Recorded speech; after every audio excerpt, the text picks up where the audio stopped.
رجائي يا رجائي. السلام عليكم ورحمة الله. بسم الله الرحمن الرحيم. الحمد لله رب العالمين والصلاة والسلام على أشرف المخلوقين وعلى آله وأصحابه أجمعين أما بعد. പ്രിയപ്പെട്ട പഠിതാക്കളെ, ഇന്ന് ആറാമത്തെ പാഠമായ ബൈന റഹ്മത്തില്ലാഹി വ ഖുത്വാത്തി ശൈത്വാൻ, റബ്ബിൻ്റെ അനുഗ്രഹങ്ങൾക്കും പിശാചിൻ്റെ ദുർബോധനങ്ങൾക്കുമിടയിൽ എന്നുള്ള പാഠഭാഗമാണ് നമ്മൾ പഠിക്കാൻ പോകുന്നത്. അതിനിടയിൽ അഞ്ചാമത്തെ പാഠഭാഗം നമ്മൾ സ്കിപ്പാക്കിയിട്ടുണ്ട്. ഒന്നുമല്ല, കഴിഞ്ഞ ക്ലാസ്സുകളിൽ നമ്മൾ ഒരുപാട് വിശദീകരിച്ച കൂട്ടത്തിൽ നിങ്ങളുടെ പാഠപുസ്തകത്തിലെ അഞ്ചാമത്തെ പാഠഭാഗം കൂടി കടന്നു വന്നിട്ടുണ്ട്. അപ്പോൾ നമ്മൾ വീണ്ടും അത് പറഞ്ഞ് ആവർത്തനം ഉണ്ടാക്കേണ്ട ആവശ്യമില്ലല്ലോ. ഇന്ന് നമ്മൾ ചർച്ച ചെയ്യാൻ പോകുന്നത് ആയിഷുമ്മാന്റെ വിഷയത്തിൽ 11 ആയത്തുകൾ ഇറങ്ങി എന്ന് നമ്മൾ പറഞ്ഞിരുന്നു അല്ലേ. അതിൽ അവസാനത്തെ ഒരു 3 ആയത്തുകൾ കൂടി ഇന്ന് നമ്മൾ പറയാണ്. അള്ളാഹു തൗഫീഖ് ചെയ്യട്ടെ ഇൻഷാ അല്ലാഹ്.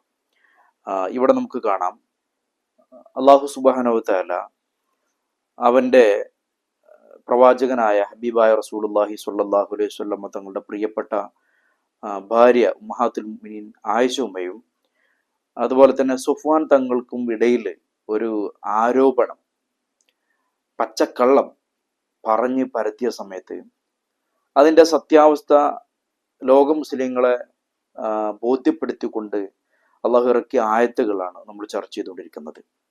അതിൽ നമ്മൾ ആ ആരോപണം പറഞ്ഞ ആളുകൾക്കുള്ള ശിക്ഷയെക്കുറിച്ചും മറ്റൊക്കെ പറഞ്ഞു. കഴിഞ്ഞ ക്ലാസ്സിൽ നമ്മൾ പറഞ്ഞത്, ഇങ്ങനെ ഒരു ആരോപണം, ഒരു കെതിഫ് പതിവ്രതകളായ ആളുകൾക്കെതിരിൽ കേൾക്കുന്ന സമയത്ത് മുഅ്മിനീങ്ങൾ നിൽക്കേണ്ടുന്ന സ്റ്റാൻഡ് എന്തായിരിക്കണം, ഏതൊരു നിലപാടാണ് കേൾക്കുന്ന ആളുകൾ സ്വീകരിക്കേണ്ടത് എന്നുള്ളതാണ് ചർച്ച ചെയ്തത്. അള്ളാഹു തന്നെ വിശുദ്ധ ആയത്തുകളിലൂടെ അത് ചോദിക്കുന്നതൊക്കെ നമ്മൾ കണ്ടു അല്ലേ.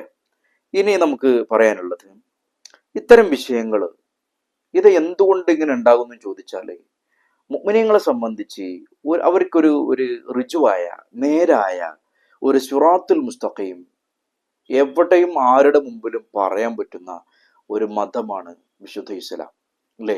ലോകത്ത് എത്രയോ മതങ്ങളും പ്രത്യയശാസ്ത്രങ്ങളും ഇസങ്ങളൊക്കെ ഉണ്ട്. എന്നാൽ ഇസ്ലാമിനോളം ഏത് കാലത്തും എവർഗ്രീനായി നിലനിൽക്കുന്ന ഒരു മതം ഉണ്ടെങ്കിൽ, എത്രയോ മതങ്ങൾ കാലാന്തരങ്ങൾക്കിടയിൽ പെട്ടുകൊണ്ട് കാലത്തിന്റെ കുത്തൊഴുക്കിൽപ്പെട്ട് നശിച്ചു പോയിട്ടുണ്ട് അല്ലേ. അതുപോലെ ഇസങ്ങളൊക്കെ പാടെ മണ്ണടിഞ്ഞു പോയിട്ടുണ്ട്.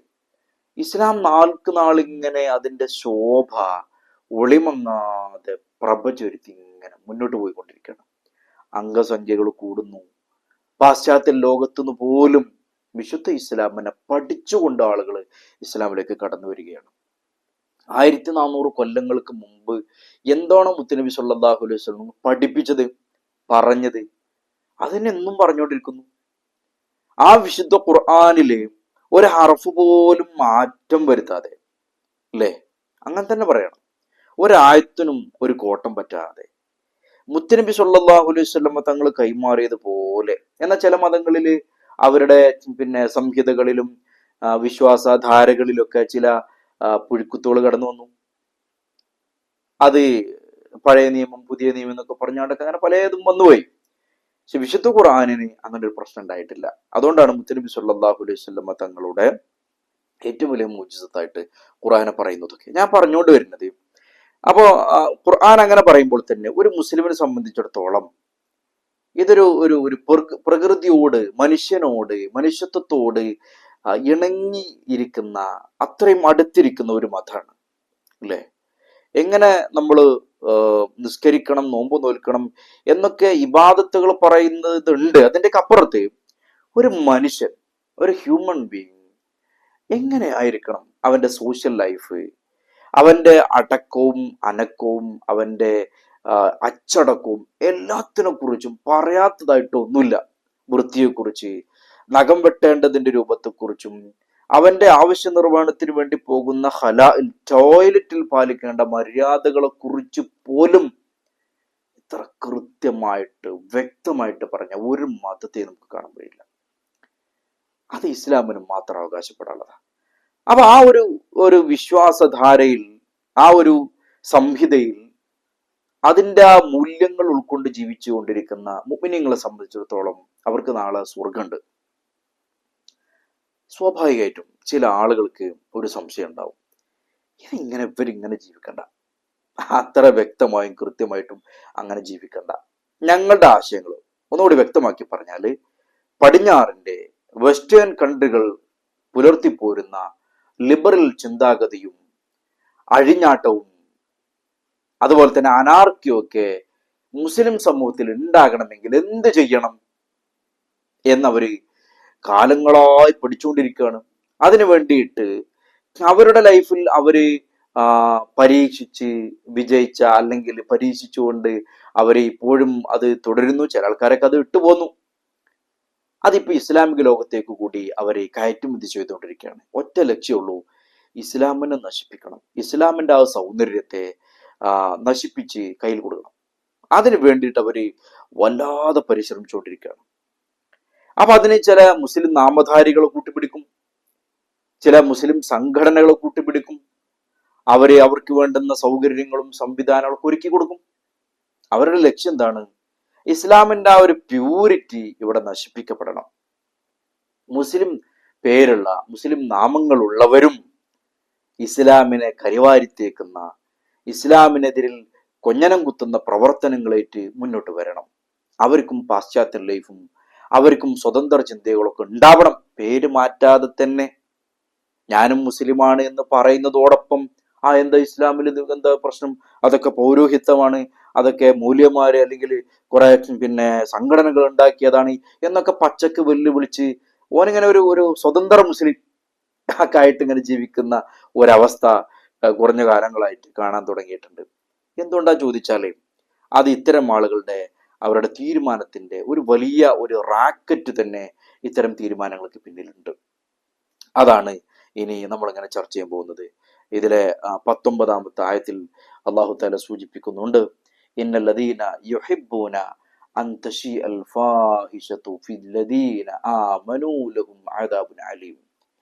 ചില ആളുകൾ ഇന്നല്ലദീന യുഹിബ്ബൂന അൻ തശീഅൽ ഫാഹിശ ഫില്ലദീന ആമനൂ, സത്യവിശ്വാസം ഉൾക്കണ്ട, തീർച്ചയായും സത്യവിശ്വാസികൾക്കിടയിൽ ദുർവൃത്തി പ്രചരിപ്പിക്കുന്നത് ഇഷ്ടപ്പെടുന്ന ആളുകളുണ്ട്. ഇന്നല്ലദീന, ചില ആൾക്കാർ യുഹിബ്ബൂന, അവർക്ക് ഇഷ്ടമാണ് എന്ത്? അന്തശിയൽ ഫാഹിശത, ദുർവൃത്തി, മോശം കാര്യങ്ങളെ പ്രചരിപ്പിക്കുക, മോശം കാര്യങ്ങളെ ഇഷ്ടപ്പെടുത്തി കൊടുക്കുക. ആർക്ക്? ഫില്ലദീന ആമനു, വിശ്വാസികളായിട്ടുള്ള ആളുകൾക്കിടയിൽ. അപ്പൊ യഥാർത്ഥ മുഅ്മിനീങ്ങളിലേക്ക്, മുസ്ലിമീങ്ങളിലേക്ക്, അള്ളാഹുവിനെയും മുത്തനബി സല്ലല്ലാഹു അലൈഹി വസല്ലമ തങ്ങളെയും അനുസരിച്ച് ജീവിക്കുന്ന ആളുകളിലേക്ക് ഫാഹിഷത്തിനെ കയറ്റുമതി ചെയ്യുന്ന ആളുകൾ, മോശത്തെ, ദുരാചാരത്തെ, ദുർവൃത്തിയെ കയറ്റുമതി ചെയ്യുന്ന ആളുകൾ, അവര് എന്താണ്? അവർക്കത് ഇഷ്ടമാണ്. എന്ത്? അവരെ പോലെ ഈ യഥാർത്ഥ മുസ്ലിമീങ്ങളും ആകണം എന്ന് പറഞ്ഞുകൊണ്ട് അത്തരം കാര്യങ്ങൾ ചെയ്യുന്ന ആളുകൾ, അവരെ പറ്റി പറയണ ലഹും അദാബുൻ അലീം, അവർക്ക് കഠിനമായ ശിക്ഷയുണ്ട്. കഠിനമായ ശിക്ഷയുണ്ട് അല്ലേ? നമുക്ക് ചിലപ്പോ ഇങ്ങനെ നമ്മളെ മക്കളൊക്കെ ചിലപ്പോ എന്തെങ്കിലുമൊക്കെ കാണിക്കുന്നത് കാണുമ്പോൾ തെറ്റാണെന്നുള്ള ബോധ്യമുണ്ട്, നമ്മൾ പറയാതിരിക്കുക, കണ്ണടച്ചു കൊടുക്കുക, അത് സാരല്ല, കുറച്ചൊക്കെ ഉണ്ടായിക്കോട്ടെ. അങ്ങനെ പാടില്ല, അങ്ങനെ ഒരു സ്വഭാവം നമുക്ക് ഉണ്ടാകാൻ പാടില്ല. നമുക്ക് എവിടുന്നാണ് ആ ചിന്ത വരാൻ തുടങ്ങിയത് അല്ലേ? നമ്മൾ തെറ്റുകൾ ചെയ്യുന്നു, പല ആൾക്കാരുടെ സ്റ്റാറ്റസുകളൊക്കെ നമ്മളിങ്ങനെ കാണുമ്പോൾ വിഷമം തോന്നാറുണ്ട്. മദർസയിൽ 10 പോയിട്ടുണ്ടാകും. ചിലപ്പോൾ ഇസ്ലാമിക പെൺകുട്ടികളെ സംബന്ധിച്ച് പറയുകയാണെങ്കിൽ അവര് ഹാദിയകളിലും അതുപോലെ തന്നെ തത്തുല്യ സ്ഥാപനങ്ങളിലൊക്കെ അത്തരം ഇസ്ലാമിക് ആ ഒരു രീതിയിൽ വളർന്നു വന്ന കുട്ടികൾ പോലും ആഫ്റ്റർ മാരീഡിന് ശേഷം, കല്യാണമൊക്കെ കഴിഞ്ഞാല്, ഒരു കുഞ്ഞൊക്കെ ആയി കഴിഞ്ഞാല് ഭർത്താവും അവരത്തുള്ള റീൽസുകൾ ഇടുന്നു അല്ലെ, സ്റ്റാറ്റസുകളിൽ അവർ പോയി കഴിക്കുന്ന ഭക്ഷണങ്ങള് വീഡിയോ എടുത്തു വിടുന്നു, അവർ പോകുന്ന മാളുകളിൽ അതിന്റെ വിവരണങ്ങള്, ഫോട്ടോസുകള്. ഇതെങ്ങനെയാണ് നമ്മിലേക്ക് കടന്നു വരുന്നത്? അത് ചില ആൾക്കാരുടെ ഒരു തീരുമാനമാണ്. നമ്മൾ പോലും അത് അറിയാതെ നമ്മിലേക്ക് അത് നമ്മൾ കടകൊള്ളാണ്. അപ്പൊ അങ്ങനെ നമ്മിലേക്ക് ഇത് തരുന്ന ആളുകൾ, അല്ലെങ്കിൽ ഇത്തരം പ്രവർത്തികൾ മുസ്ലിമുകൾക്ക് ഇടയിൽ ഉണ്ടാവണം എന്ന് ആഗ്രഹിക്കുന്ന, ഇഷ്ടപ്പെടുന്ന ആൾക്കാർക്ക് അവർക്ക് ശിക്ഷയുണ്ട് എന്നാണ്. ഓക്കെ, അപ്പൊ ചിലപ്പോൾ ഭർത്താവ് ചിലപ്പോൾ മോശക്കാരനായിക്കാരം. അപ്പൊ മോശക്കാരനായ ഭർത്താവ്, അയാൾ ചിലപ്പം പരസ്ത്രീ ബന്ധമുള്ള ആളേക്കാരം, ഇടക്കൊക്കെ കള്ളൊക്കെ കുടിക്കുന്ന ആളേക്കാരം, ഇറങ്ങുന്ന സിനിമ മുഴുവനും കാണുന്ന ആളേക്കാരം.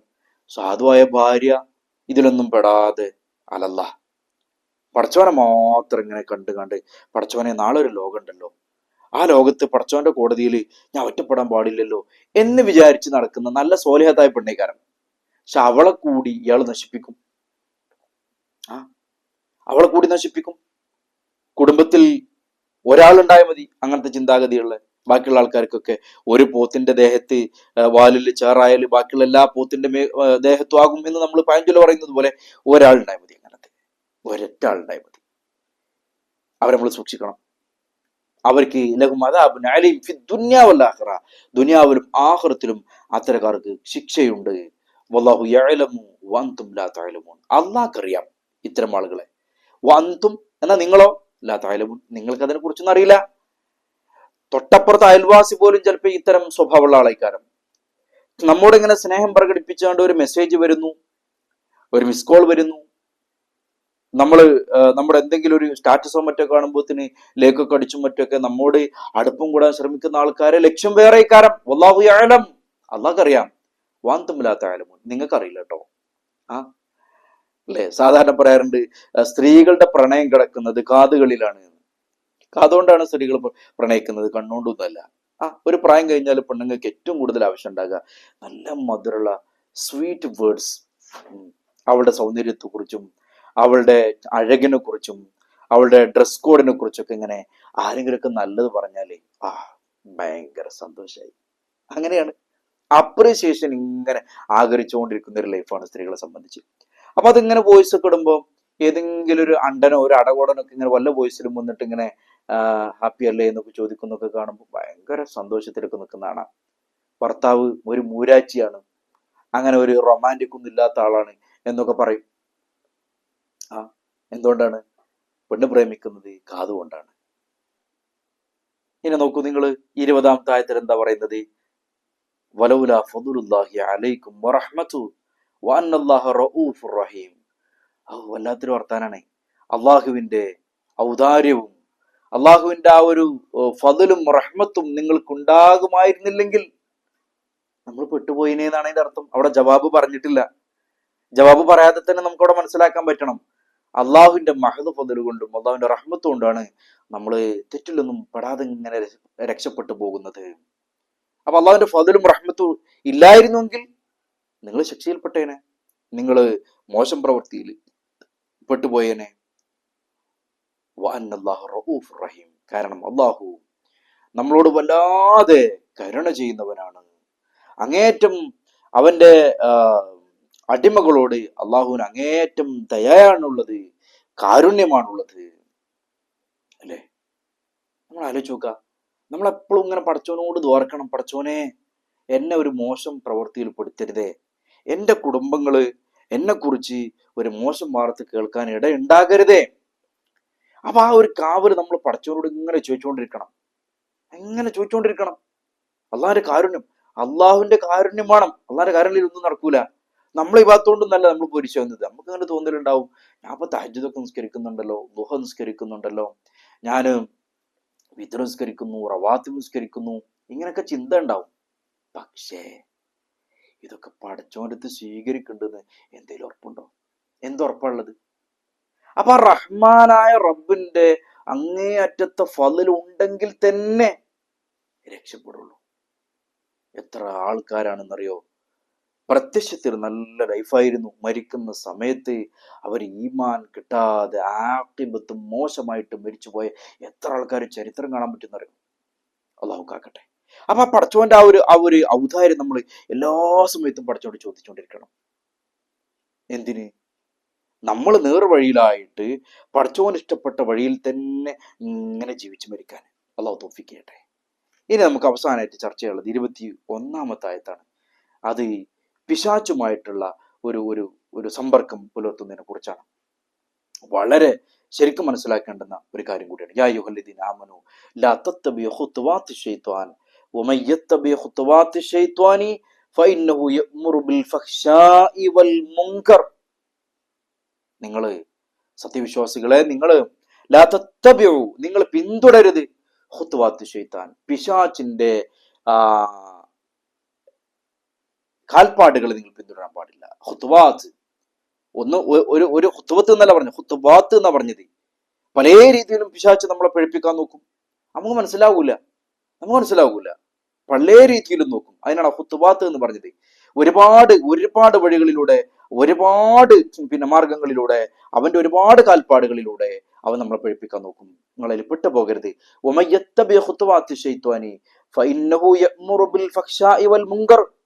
പിശാച്ചിനോടെങ്ങാനും ഒരാള് ചാണോട് ചാണടുത്തു പോയാൽ അവനെ നിങ്ങൾ പിൻപറ്റുന്ന പക്ഷം, അവന്റെ കാൽപ്പാടുകൾ നിങ്ങൾ പിന്തുടരുന്ന പക്ഷം അവൻ എന്താ ചെയ്യാ? ഫൈനഹു അവൻ നിങ്ങളോട് കൽപ്പിക്കും ബിൽ ഫഹ്ശാഇ വൽ മുങ്കർ, മോശം ചെയ്യാൻ കൽപ്പിക്കും, നീചവൃത്തിക്ക് വേണ്ടി പ്രേരിപ്പിക്കും, ദുരാചാരത്തിന് വേണ്ടി നിങ്ങളെ മോട്ടിവേറ്റ് ചെയ്തുകൊണ്ടിരിക്കും. അത് ചെയ്തോളാം, അത് സാരൊന്നുമില്ല, അതാരും അറിയില്ലല്ലോ, അങ്ങനെയൊക്കെ പറയും. ഇനി നോക്കണെങ്കിൽ ചില ആൾക്കാരെ, ചില ചെറുപ്പക്കാരൊക്കെ കാണുമ്പോൾ കണ്ടിട്ടില്ലേ, അവരുടെ ടീഷർട്ടിന്റെ, ഇപ്പം കുട്ടികളൊന്നും കാണാറുണ്ട് കേട്ടോ, ടീഷർട്ടിലൊക്കെ കാണാൻ ചിലപ്പം ഡെവിൾ, മോൺസ്റ്റർ എന്നൊക്കെ എഴുതിച്ചിരുന്നു. ഞാൻ ചെയ്താനാണ്, ഞാൻ പിശാച്ചാണ് എന്ന് പച്ചക്ക് പറയാണ്. ചില അവരുടെ വാട്സപ്പിലെ എന്താ ഇൻഫോ അവിടെയൊക്കെ കാണാം, ചിലപ്പോൾ മോൺസ്റ്റർ എന്നൊക്കെ എഴുതിച്ചിരിക്കുന്നു. അപ്പൊ ഇങ്ങനെ ലോകത്ത് തന്നെ പിശാച്ചിനെ ആരാധിക്കുന്ന ആളുകൾ പോലും ഉണ്ട്. പിശാച്ചിന്റെ പേരിൽ സംഘടന ഉണ്ടാക്കിയിട്ട് അങ്ങനെ ആഘോഷങ്ങളൊക്കെ ആയിട്ട് നടത്തുന്ന ആൾക്കാർ. അപ്പൊ അതിൻ്റെയൊക്കെ പുറമെ നമ്മൾ പോലും അറിയാതെ നമ്മൾ വിശ്വാസികളായ ആൾക്കാർ പിശാച്ചിനോട് കൂട്ടുകൂടുന്നുണ്ടോ എന്നുള്ളത് ആലോചിക്കേണ്ട വിഷയമാണ്. അതാണ് പറഞ്ഞത്, നിങ്ങളുടെ അവന്റെ ചെരുപ്പടിക്കാലിനോട് നിങ്ങൾ തുടരാൻ പാടില്ല. അപ്പൊ നമ്മളൊരു ചെറിയ തെറ്റ് പോലും നമ്മളെന്ന് സംഭവിച്ചാൽ എന്താ ചെയ്യേണ്ടത്? ഉടനെ നമ്മൾ മനസ്സിൽ വന്നാൽ പോലും നമ്മൾ പറയേണ്ട ദിക്റ് വളരെ സിമ്പിളാണ്. അഊദു ബില്ലാഹി മിനശ് ശൈത്വാനിർ റജീം, പടച്ചോനെ പിശാച്ചിന്റെ കെണിവലയിന്ന് എനിക്ക് കാവല് തരണം കേട്ടോ. കാരണം എന്താ അറിയോ, പിശാച്ച് ഭയങ്കര സ്മാർട്ടാണ് ആള്. നമുക്ക് മനസ്സിലാകൂല. അപ്പൊ ഇത് നമ്മൾ പിശാച്ചിനെയാണോ ഇപ്പോ ഫോളോ ചെയ്യുന്നത് എന്ന് അറിയാൻ വളരെ സിമ്പിൾ. നമ്മളൊരു കാര്യം ചെയ്യുമ്പോൾ ആ കാര്യം ശറഅന് വിരുദ്ധമാണോ, അപ്പൊ ഉടനെ മനസ്സിലാക്കുക ഇത് പിശാച്ചിന് വേണ്ടി ചെയ്യുന്നതാണ്. സിമ്പിൾ. അപ്പൊ ഉടനെ തന്നെ ഇസ്തിഗ്ഫാർ ചൊല്ലി അഊദു ബില്ലാഹി മിനശ് ശൈത്വാനിർ റജീം എന്നൊക്കെ പറഞ്ഞിട്ട് വേഗം ഇന്ന് മാറി നിൽക്കുക. കാരണം പിശാച്ച് നമ്മളെ ചതിക്കും. ഒരു സംശയമല്ല.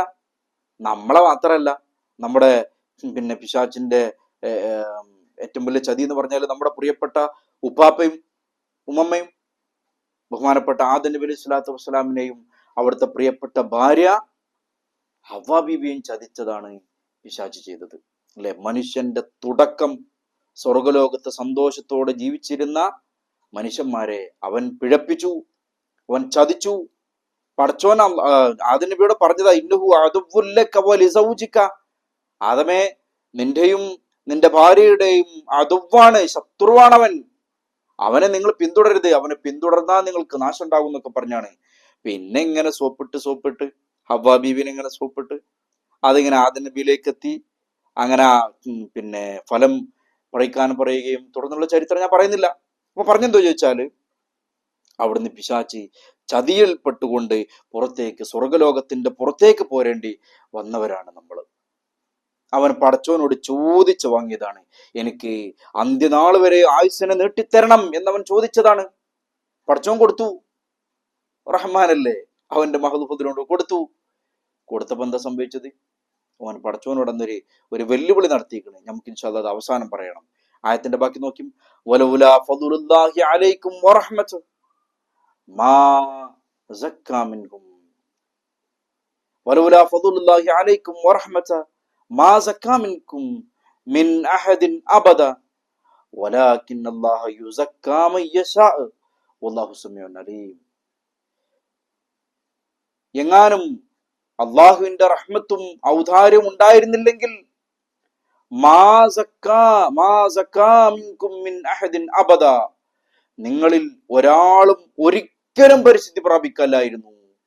അപ്പൊ പടച്ചോന്റെ ആ ഒരു വല്ലാത്ത ഔദാര്യം കൊണ്ടാണ് നമ്മൾ പിശാചിന്റെ കെണിയിൽ പെടാത്തത് എന്ന് പടച്ചോൻ പറയാണ്. ഇല്ലെങ്കിൽ എല്ലാവരും പെട്ടിട്ടുണ്ടാകും. കാരണം മനുഷ്യന്റെ പ്രകൃതി അങ്ങനെയാണ്. അള്ളാഹു നല്ലതിലേക്കും ചീത്തയിലേക്കും പോകാൻ മനുഷ്യന് കഴിയും. അപ്പൊ പടച്ചോന്റെ ഒരു പ്രത്യേക ഒരു കാവല് നമുക്കുണ്ട്. അള്ളാഹ്ക്ക് നമ്മളെ ഇഷ്ടാണ്.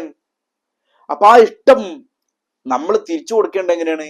നമ്മൾ പിശാചിന്റെ വേദമോത്ത് കേട്ടിട്ട് അവന്റെ കൂടെ പോയിട്ടല്ല. അങ്ങനെയല്ല വേണ്ടത്. ഇതിന്റെ പടച്ചോന് ഇഷ്ടമുണ്ടാകൂലല്ലോ എന്ന് മനസ്സിലാക്കിയിട്ട് അതിൽ നിന്നൊക്കെ മാറിയിട്ട് നമ്മൾ മനസ്സിലാക്കണം.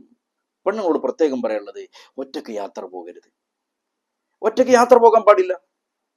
നിങ്ങളുടെ കൂടെ നിങ്ങളുടെ മഹറമായ ഒരാളുണ്ടാകല് അനിവാര്യമാണ്. അതുപോലെ തന്നെ ചില ആൾക്കാരെ നമുക്കങ്ങനെ കാണാൻ പറ്റും. അവരിങ്ങനെ മൂത്തച്ഛന്റെ കൂടെ ബൈക്കില് അല്ലെങ്കിൽ ഇളയച്ഛന്റെ കൂടെ ഒക്കെ ബൈക്കിലൊക്കെ ഒരുമിച്ച് പോകുക. ഇതൊക്കെ എങ്ങനെയാണ് ഉമ്മമാരെ ഹലാലാകുക? ഇതേത് മതാണ്? അപ്പൊ അവിടെ ഒരു ആണും പെണ്ണും അന്യരാണ്. അന്യരായ ഒരു ആണും പെണ്ണും സംഗമിച്ചാൽ അവിടെ മൂന്നാമനായി പിശാച് വരുമെന്ന് ഷഫീന റസൂലുള്ളാഹി സ്വല്ലല്ലാഹു അലൈഹി വസല്ലം നമ്മളെ പഠിപ്പിച്ചതാണ്. ആ വിശ്വാസം നമുക്ക് ഉണ്ടാവണം. ഞാൻ ഭയങ്കര മുത്തഖയാണ്, എൻ്റെ അടുത്ത് നിന്ന് അങ്ങനെ ഉണ്ടാകൂല എന്നൊന്നും അല്ല. മുത്തനബി പറയാനുണ്ടാകും. നിങ്ങൾ അങ്ങനെ തനിച്ചാകരുത്. അതൊരു ഷോപ്പിലാണെങ്കിലും ശരി, ഷോപ്പിൽ മുതലാളി ഉണ്ട്, ഷോപ്പിൽ ഇങ്ങനെ സെയിൽസ് ഗേളായിട്ട് വേറെ പെണ്ണുണ്ട്, വേറെ ആരും അവിടെ ഇല്ല. അങ്ങനത്തെ ഒരു അവസരം ഉണ്ടാകാൻ പാടില്ല. ഒരു വീട്ടില് അന്യരായ മൂത്തച്ഛയുണ്ട്, ഇളച്ചനും ഉണ്ട്. അങ്ങനെ ആ രണ്ടുപേരും ആ ഒരു മേൽക്കൂരക്ക് കീഴിൽ ഉണ്ടാകാൻ പാടില്ല. അങ്ങനത്തെ അവസരങ്ങൾ നമ്മൾ പരമാവധി സൂക്ഷിക്കേണ്ടതുണ്ട്. ഒരു വണ്ടിയിൽ ഒരു ബൈക്കിലൊക്കെ ഇരുന്നിട്ട് യാത്ര ചെയ്യുക ഉണ്ടാവാൻ പാടില്ല. ഞാൻ പറയുന്നതല്ല, പൊന്നു മുസ്തഫ സ്വല്ലല്ലാഹു അലൈഹി വസല്ലം നമ്മൾ അങ്ങനെ പഠിപ്പിച്ചിട്ടുണ്ട്. അവിടെ പിശാചിന്റെ സ്വാധീനം ഉണ്ടാകും. ഇന്ന ശൈത്വാന യജ്രി മജ്റദ് ദമി എന്നാണ്. മനുഷ്യന്റെ ശരീരത്തിൽ ബ്ലഡ് സർക്കുലേഷൻ നടക്കുന്ന ഏതൊക്കെ സ്ഥലങ്ങളുണ്ടോ അവിടേക്കൊക്കെ പിശാചിനെത്താൻ പറ്റും. അങ്ങനത്തെ ഒരു സ്ഥലം ശരീരത്തിൽ ഇല്ല എന്ന് പറയാൻ പറ്റുമോ? ഒരു സ്ഥലം പിശാച് ബ്ലഡ് എത്താത്ത ഇല്ല. അപ്പൊ എല്ലായിടത്തും ചിന്തയെ പിശാച് സ്വാധീനിക്കും. അപ്പൊ അത്രയും ഉറപ്പുണ്ടാവണം നമുക്ക്. അള്ളാഹു പറയാണ്, ഇങ്ങനെയൊക്കെയാണെങ്കിലും വലാകിൻ അല്ലാഹ യുസക്കി മയ്യശാ, അള്ളാഹു ഉദ്ദേശിച്ചവരെ അവൻ സംസ്കരിക്കുക തന്നെ ചെയ്യും, അവൻ പരിശുദ്ധി കൊടുക്കും. അല്ലാഹു സമീഉൻ അലീം. അള്ളാഹു തആല എല്ലാം കേൾക്കുന്നവനും അറിയുന്നവനുമാണ്. അതുകൊണ്ട് പ്രിയപ്പെട്ടവരെ, നമ്മൾ മനസ്സിലാക്കേണ്ടത് വലിയ വലിയ തെറ്റുകളൊന്നും ചെയ്താണ്ടല്ല ചിലപ്പോൾ നമ്മൾ നരകത്തിൽ പോവുക. അങ്ങനെ നിൽക്കണമെന്നില്ല. ഒരിക്കൽ പൊന്നു മുസ്തഫ സ്വല്ലല്ലാഹു അലൈഹി വസല്ലം തങ്ങൾ ഇങ്ങനെ സ്വഹാബിയുടെ കൂടെ പോയപ്പോഴേ വിറക് കൊണ്ടുവരാൻ പറഞ്ഞു. ഭക്ഷണം പാചകം ചെയ്യാൻ സമയമായി. അവരിങ്ങനെ മലഞ്ചെരുവിലൂടെ ഇങ്ങനെ പോയിട്ട് ചെറിയ ചെറിയ ചുള്ളിക്കമ്പ കൊണ്ടുവന്നത്. എന്നിട്ട് മുത്തുനബിയുടെ മുമ്പിലിട്ടു. താളെ വിറകൊന്നും കിട്ടിയിട്ടില്ല, ചെറിയ ചുള്ളിക്കമ്പ കിട്ടിയത്. അതിങ്ങനെ ഓരോരുത്തരിങ്ങനെ ഓരോ പിടി 2 പിടിയൊക്കെ ഇങ്ങനെ കൊടുത്തിട്ടപ്പോ അതിങ്ങനെ ചെറിയൊരു വിറകിന്റെ കൂനയായി. അപ്പൊ തങ്ങൾ പറഞ്ഞു, ഇതാ നമുക്ക് ധാരാളമാണ് ഭക്ഷണം ഉണ്ടാക്കാൻ. എന്നിട്ട് സാഹചര്യത്തിന് അനുകൂലമായൊരു സംസാരം മുത്തുനബി പറയാണ്, പ്രിയപ്പെട്ട സ്വഹാബികളെ, നിങ്ങൾ വിറകിന്റെ കൂന കണ്ടില്ലേ? ചെറിയ ചുള്ളിക്കമ്പുകൾ ഇട്ടപ്പോൾ, വലിയ വിറകൊന്നും നിങ്ങൾ ഇട്ടിട്ടില്ല, ചെറിയ ചെറിയ ചുള്ളിക്കമ്പുകൾ ഇട്ടപ്പോൾ അതൊരു വിറകിന്റെ കൂനയായതുപോലെ വിശ്വാസികളെ പടച്ചോനിൽ നിന്ന് അകറ്റുന്നത് വലിയ വലിയ തെറ്റുകളായിക്കോണമെന്നില്ല. അവന്റെ ആഖിറത്ത് നഷ്ടപ്പെടുത്തുന്നത് വലിയ വലിയ തിന്മകളെ കൊണ്ടായിക്കൊള്ളണമെന്നില്ല. പിശാച് സ്മാർട്ടാണ്. ചെറിയ ചെറിയ ചെറിയ തെറ്റുകൾ ഇങ്ങനെ ധാരാളമാകുമ്പോൾ അത് ഖസ്വത്തുൽ ഖൽബാകും, ഹൃദയം കറുത്തു പോകും. പിന്നത് വെളുക്കൂല. പിന്നത് വലിയ തിരുത്താൻ പറ്റാത്തതിലേക്ക് നമ്മൾ ആണ്ടുപോകും. അള്ളാഹു കാക്കട്ടെ. അതുകൊണ്ട് ചെറിയ ചെറിയ തെറ്റുകളല്ലേ എന്ന് വിചാരിച്ച് നമ്മൾ അങ്ങനെ മാറി നിൽക്കാൻ പാടില്ല. പരമാവധി സൂക്ഷ്മതയുള്ള ജീവിതമാണ് ഉണ്ടാകേണ്ടത്. കാരണം സൂറത്ത് സ്വാദിലെ 81, 82 ആയത്തുകളിൽ പിശാച് പറയുന്നൊരു വർത്താനുണ്ട്. അള്ളാഹു പഠിപ്പിക്കുകയാണ്, ഖാല ഫബിഇസ്സതിക ലഉഗവിയന്നഹും അജ്മഈൻ, നിന്റെ ഇസ്സത്ത് തന്നെയാണ് സത്യം, ഞാൻ അവരെ നശിപ്പിക്കും, പിഴപ്പിക്കും, ഞാൻ അവരെ ചതിക്കുക തന്നെ ചെയ്യും. നമ്മളെ കുറിച്ച് പിശാച് പടച്ചവനോട് പറഞ്ഞതാ, അന്ന് വെല്ലുവിളി നടത്തിയതാ. പക്ഷെ അപ്പൊ തന്നെ പിശാച് പറഞ്ഞു, ഇല്ല ഇബാദക മിൻഹുൽ മുഖ്ലസീൻ, ഇഖ്ലാസ് ഉള്ളവരായ നിന്റെ അടിമകളെ ഒഴികെ അവരെ ഞാനൊന്നും ചെയ്യില്ല, അവരെനിക്ക് പഠിപ്പിക്കാൻ കഴിയില്ല. അതുകൊണ്ട് നമുക്ക് നല്ല ഇഖ്ലാസ് ഉണ്ടാകണം. ആളുകൾ കാണിക്കാൻ വേണ്ടിയിട്ടുള്ള ഇബാദത്തുകളും പ്രവർത്തനങ്ങളും നമ്മിൽ ഉണ്ടാവാൻ പാടില്ല. മലക്കാക്ക് പോലും നമ്മൾ ചെയ്ത കാര്യങ്ങൾ എഴുതി വെക്കാനേ പറ്റുള്ളൂ. ഇഖ്ലാസോടെയാണോ അല്ലെന്നുള്ളത് അതറിയില്ല. അത് നാളെ പടച്ചോന്റെ എത്തുമ്പോൾ അറിയുള്ളൂ. നമ്മൾ നിസ്കരിക്കുമ്പോൾ അമ്മായിമ്മ കാണാനാകരുത്. നമ്മൾ തഹജ്ജുദ് നിസ്കരിക്കുന്നത് അമ്മാവശം കാക്ക കാണാൻ, അല്ലെങ്കിൽ ആ വീട്ടിലുള്ള ഇളച്ചിയോ മൂത്തച്ചിയോ നാത്തൂനോ ആരെങ്കിലും കാണാൻ, അല്ലെങ്കിൽ അയൽവാസികൾ കാണാൻ വേണ്ടി ഖുർആൻ ഓതുക, ഇതൊന്നും ഉണ്ടാവാൻ പാടില്ല. ലിവജിഹില്ല, എന്നെ പടച്ച് പരിപാലിക്കുന്ന നാഥന് വേണ്ടിയിട്ടാണ് എന്നുള്ള ചിന്തയോടെയാണ് നമ്മൾ ഉണ്ടാകേണ്ടത്. ഞാൻ അവസാനിപ്പിക്കുന്നു. പ്രിയപ്പെട്ട സത്യവിശ്വാസിനികളെ, പറഞ്ഞുകൊണ്ട് വന്നതെന്ന് വെച്ചാല് നമ്മുടെ ജീവിതത്തിന് ഒരു പ്യൂരിറ്റി ഉണ്ടാകണം. ആയിഷ ബിയുടെ ആ ഒരു സന്ദർഭത്തിലൂടെ അള്ളാഹു 11 ആയത്തുകളിലൂടെ ഇങ്ങനെ പഠിപ്പിച്ചുകൊണ്ട് അവസാനം പറയുന്നത്, അപ്പൊ ഇങ്ങനെ എന്തെങ്കിലുമൊക്കെ കേട്ടതും കണ്ടതും പറയാനുള്ളവരല്ല ഒരു യഥാർത്ഥ സത്യവിശ്വാസിനിക്ക്. അങ്ങനെ പറയാൻ കഴിയില്ല. ഒരു ഉറപ്പില്ലാത്തൊരു കാര്യത്തെക്കുറിച്ച്, ഒരു മോശം കാര്യത്തെക്കുറിച്ച്, ഒരു ആരോപണത്തെക്കുറിച്ച് അവർ പറയില്ല. ശരിയാണെങ്കിൽ തന്നെ നമ്മൾ പറയാൻ പോണ്ട. നമുക്ക് നല്ലതേ ഫല്യകുൽ ഖൈറൻ ഔ ലിയസ്മുത്, നല്ലത് പറയാണ്ടെങ്കിൽ പറയാ, അല്ലെങ്കിൽ മിണ്ടാതിരിക്ക. പറയാതെ നീന്റെ പേരിൽ നമുക്ക് സങ്കടപ്പെടേണ്ടി വരില്ല, പറഞ്ഞതിന്റെ പേരിലാണ് സങ്കടപ്പെടേണ്ടി വരിക. അള്ളാഹു കാക്കട്ടെ. അതുകൊണ്ട് നമ്മുടെ വാക്കും പ്രവൃത്തിയും പരമാവധി പടച്ചോനെ ഇഷ്ടപ്പെടുന്ന രീതിയിൽ, നമ്മളെ സംസാരത്തിൽ ഹൈറുണ്ടെങ്കിൽ മാത്രം സംസാരിക്കുക, അല്ലെങ്കിൽ സംസാരിക്കണ്ട. ഏറിപ്പോയോൾ സംസാരിക്കാത്തവരെന്ന് പറയും, അത്രേ ഉണ്ടാവുള്ളൂ.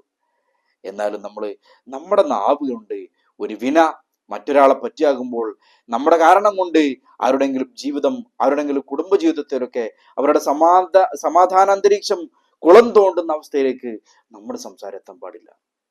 നല്ല സൂക്ഷ്മതയുള്ള ജീവിതം നയിക്കാൻ അള്ളാഹു നമുക്ക് തൗഫീഖ് നൽകുമാറാവട്ടെ. ആമീൻ യാ റബ്ബൽ ആലമീൻ. അടുത്ത ക്ലാസ്സിൽ കാണാം. അസ്സലാമു അലൈക്കും.